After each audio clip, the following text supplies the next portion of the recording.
kita semangat, hati kita tidak sedikit hujan cuaca.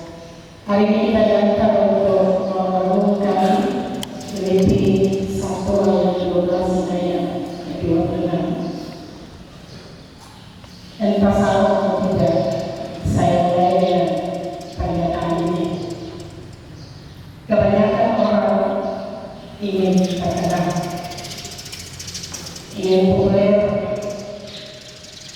apakah karena yang berhasil, apakah karena jabatan, apakah karena yang pernah menolong orang, apakah karena yang bisa menyampaikan ide-ide dan juga bisa membuat gebrakan-gebrakan yang lain dan lain sebagainya. Dan hal-hal tersebut, kepopulerannya bisa positif, tetapi juga sebaliknya bisa memunculkan masalah. Gila jabatan, gila hormat, gila pujian orang dan seterusnya, bisa saja memunculkan masalah. Nah, dalam pelayanan pun demikian. Saya perlu terkenal, karena Tuhan dari semua orang yang punya jabatan sebagai pelayan, tetapi juga sebagai orang-orang yang terpilih, sebagai Tuhan Allah, sebagai kawanan Allah, agar berdoa kita butuh terkenal. Apakah terkenal atau tidak, sanggup bisa berdoa dengan baik, berkhotbah dengan berhati-hati, suka berdialog yang memberi perlindungan dan seterusnya. Dalam kesenangan sebagai orang-orang yang telah terus masuk dalam kawanan pemahaman, diperlengkapi untuk menjadi alatnya dan tidak akan memunculkan masalah. Nah, Bapak Ibu saudara-saudara, baik sekuler maupun secara gerejawi, kepopuleran itu penting. Saya terkenal penting, orang-orang terkenal penting. Dengan catatan populer tidak memunculkan masalah. Nah, ibadah syukur Pentakosta hari ini kita belajar tentang terkenalnya seorang yang dipakai Allah. Sebagai orang-orang percaya kita kenal siapa Saulus yang kemudian menjadi Paulus. Sebelum dan sesudah ia menjadi rasul, dicatat sebagai penganiaya jemaat, musuh-musuh orang Kristen dimanapun berada, dan tidak hanya di Asia Kecil, catatan perjalanan pelayanan hampir semua daerah dia jelajahi untuk membunuh orang-orang Kristen. Nah, setelah terjadi sebagai penganiaya jemaat dan selalu memunculkan masalah, sampai pada akhirnya ia ditobatkan di pintu Damsyik dalam kesaksian di salah sosok itu. Bapak Ibu saudara-saudara, selanjutnya ia kemudian diangkat oleh Roh Allah menjadi rasul yang sangat terkenal karena pemberitaan Injil. Pertobatan yang menjadikan Paulus harus berhadapan dengan orang-orang yang tidak menyukainya.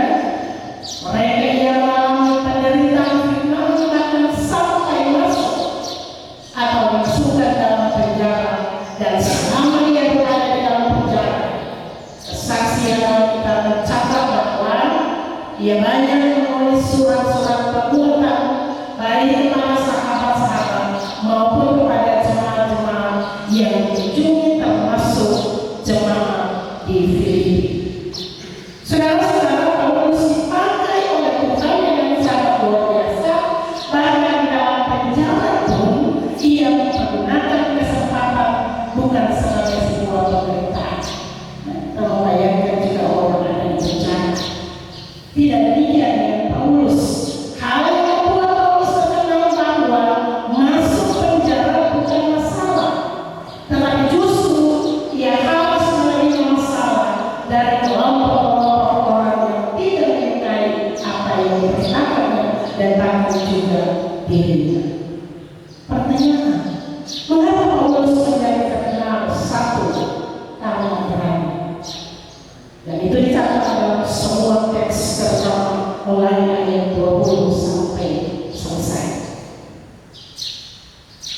Keberaniannya dituntun dan dibimbing oleh Roh yang saat Paulus memberitakan Injil tidak sama bentuknya dalam peristiwa pencurahan Roh Kudus yang dicatat dalam Kisah pasal 2. Ada angin berhembus, ada lidah-lidah api dan lain sebagainya.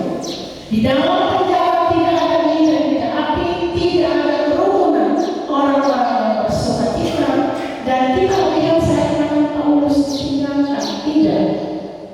Yang ada dalam penjara adalah semangat, keberanian serta sukacita yang meluap memberitakan tentang kemajuan Injil yang diberikan. Nah, dalam catatan teks bacaan kita hari ini, api Pentekosta terus menyala di hati Paulus dan menjadikannya terkenal. Tidak dicatat di sini mulai ayat 12 hingga ayat 14. Pertama, Roh Kudus mengubah rantai penjara menjadi media, menjadi alat sebagaimana kalau Petrus berkhotbah di penjara di Roma, Paulus di hadapan penjaga-penjaga yang secara bergilir mau mendengar kisah tentang Injil. Beda dengan Petrus juga dalam penjara di Roma, dan Paulus berhadapan dengan penjaga yang datang menjadi nasi berganti. Mereka mendengarkan tentang Injil. Nah, di sini arti Pentekosta tidak hanya bicara tentang bahasa Roh, tetapi kebenaran pada Roh itu sendiri. Apa yang sekarang berkata tentang menurut Roh atau menurut Roh yang lain. Paulus tidak menurut. Paulus pun tidak meminta supaya Tuhan melepaskan sebaliknya. Dia berkata pakai Al-Quran. Lalu dalam ayat 15 dan sampai 18, Roh Kudus memberi hati yang bebas dari ego diri sendiri. Ada kelompok lain yang memberitakan Injil dengan motif ingin menyakiti Paulus, dan secara manusia dicatat Paulus ingin membela diri.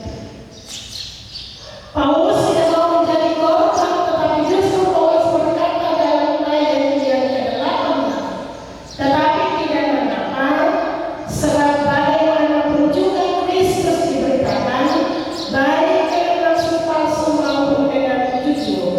Tentang hal itu aku bersukacita dan aku tetap bersukacita.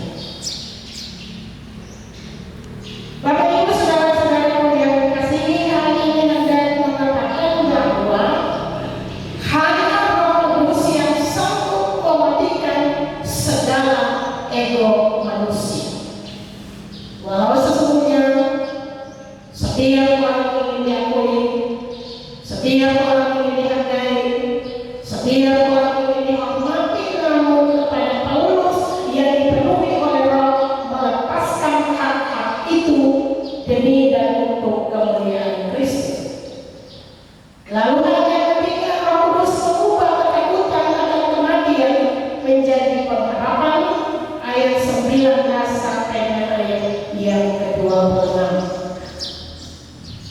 Paulus berada di antara kematian, di mana Paulus terjepit antara keinginan pribadi cepat-cepat bersama dengan Kristus dan tanggung jawab untuk melayani umat di Filipi, dan Paulus memilih untuk hidup bukan karena ia takut mati, melainkan Roh Kudus mendesak untuk tetap peduli pada kebutuhan pelayanan di Filipi saat itu. Bapak Ibu saudara-saudara yang diberkati Tuhan, akhir cerita seorang rasul yang dibebaskan dari penjara, isi surat-surat yang masih hidup, seorang rasul yang sangat populer karena pemberitaan Injil, dipenuhi dan diberkati luar biasa oleh Roh Kudus, dan hal yang tidak kalah menarik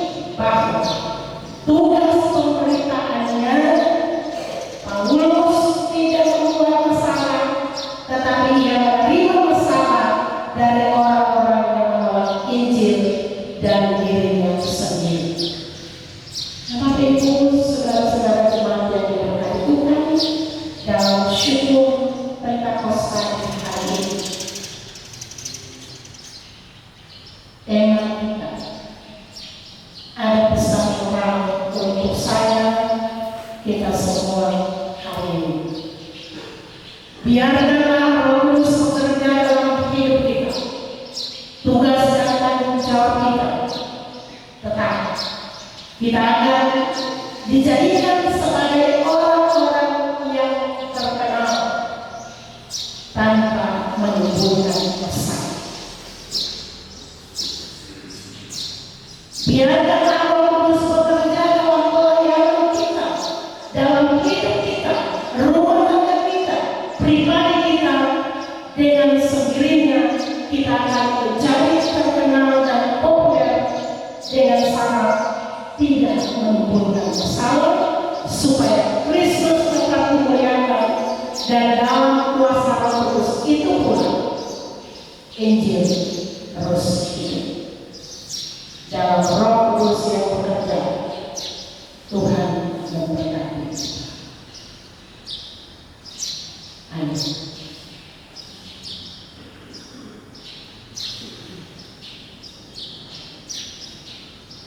Mari kita memberikan persembahan syukur kita kepada Tuhan sebagai pemberi hidup dan merupakan tanda solidaritas kita dengan sesama kita yang berkekurangan dan lemah. Kita memberi persembahan di antara dengan pujian Kidung Jemaat 235 ayat 1 dan seterusnya sesuai kebutuhan.